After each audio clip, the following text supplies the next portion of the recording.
পশ্চিমবঙ্গ বিধানসভা নির্বাচন যত ঘনিয়ে আসছে ততই রাজনৈতিক উত্তাপ বাড়ছে দুই প্রতিবেশী রাজ্য পশ্চিমবঙ্গ ও ত্রিপুরা জুড়ে।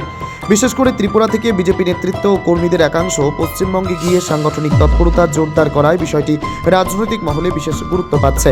রাজনৈতিক সূত্রে জানা যাচ্ছে, ত্রিপুরার একাধিক বিধায়ক, জেলা ও মণ্ডল স্তরের নেতৃত্ব এবং যুব মোর্চার কয়েকশো কর্মী ইতিমধ্যেই পশ্চিমবঙ্গের বিভিন্ন জেলায় পৌঁছে গিয়ে সংগঠন মজবুত করার কাজে নেমেছেন। উঠান সভা, বাজার সভা, বুথে বুথে বৈঠক, চায় পে চর্চা থেকে শুরু করে বাড়ি বাড়ি গিয়ে প্রচার, সব মিলিয়ে এক বিস্তৃত প্রচার কৌশল নিয়ে এগোচ্ছে বিজেপি শিবির।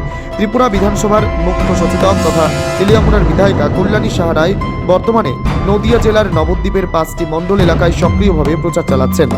দলীয় কর্মীদের নির্বাচনমুখী করে তোলার পাশাপাশি সাংগঠনিক ভিত্তি আরও শক্তিশালী করতেই তার এই ধারাবাহিক কর্মসূচি বলে দলীয় সূত্রে জানা গেছে। তিনি দাবি করেছেন, নবদ্বীপের বিভিন্ন মণ্ডল এলাকায় প্রতিদিনই অন্যান্য দল থেকে কর্মী সমর্থকরা বিজেপিতে যোগ দিচ্ছেন এবং সাধারণ মানুষের সাড়া ক্রমশ বাড়ছে। অন্যদিকে 42 অমরপুরের বিধায়ক রঞ্জিত দাস দক্ষিণ দিনাজপুর জেলার কুমারগঞ্জ বিধানসভা কেন্দ্রে সাংগঠনিক দায়িত্ব পালন করছেন। বর্তমানে এই আসন শাসক দল তৃণমূল কংগ্রেসের দখলে থাকলেও তার আশাবাদ এবার এই কেন্দ্র বিজেপির ঝুলিতেই আসবে। স্থানীয় স্তরে ধারাবাহিক জনসংযোগ ও ছোট সভার মাধ্যমে ভোটারদের কাছে পৌঁছানোর চেষ্টা চলছে বলে জানা গেছে।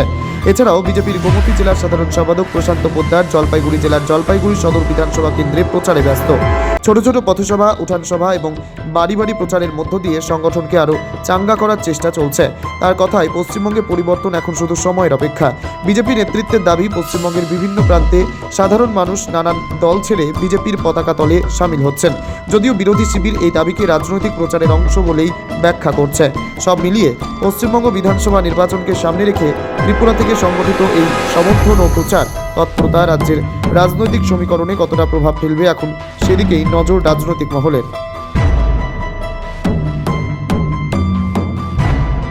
কিরকম কি সাড়া পাচ্ছেন? আমি ত্রিপুরা থেকে এসেছি, ত্রিপুরা বিধানসভার মুখ্য সচেতক এবং বিধায়ক।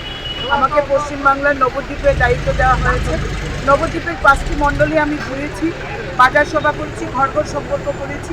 প্রত্যেকটি মানুষের মধ্যে ভারতীয় জনতা পার্টির প্রতি যে আস্থা, যে শ্রদ্ধা রয়েছে, দেশের প্রধানমন্ত্রী মাননীয় নরেন্দ্র মোদীজি দেশের যে বিকাশ করছেন, দেশকে আজকে জগৎ সভায় শ্রেষ্ঠ আসন দেওয়ার জন্য তিনি কাজ করছেন, বিশ্বগুরুর আসনে দেশকে নিয়ে যাচ্ছেন। সেই জায়গায় দাঁড়িয়ে পশ্চিমবঙ্গের নবদ্বীপের মানুষ, এই পবিত্র ধামের মানুষ, চৈতন্য মহাপ্রভুর জন্মস্থানের মানুষ চাইছে নবদ্বীপে বিধায়ক পরিবর্তন হোক এবং গোটা পশ্চিমবাংলার সরকার পরিবর্তন হোক। আমরা ভীষণ মানুষের মধ্যে সাড়া পাচ্ছি। আমার সঙ্গে আমাদের নবদ্বীপের সমস্ত কার্যকর্তারা ওতপ্রোতভাবে জড়িয়ে রয়েছেন, তারা মানুষের সঙ্গে কাজ করছেন। সবকা সাথ সবকা বিকাশ আমাদের মূল লক্ষ্য এবং সেবাই সংগঠন, এই কনসেপ্ট দিয়েই কিন্তু আমরা কাজ।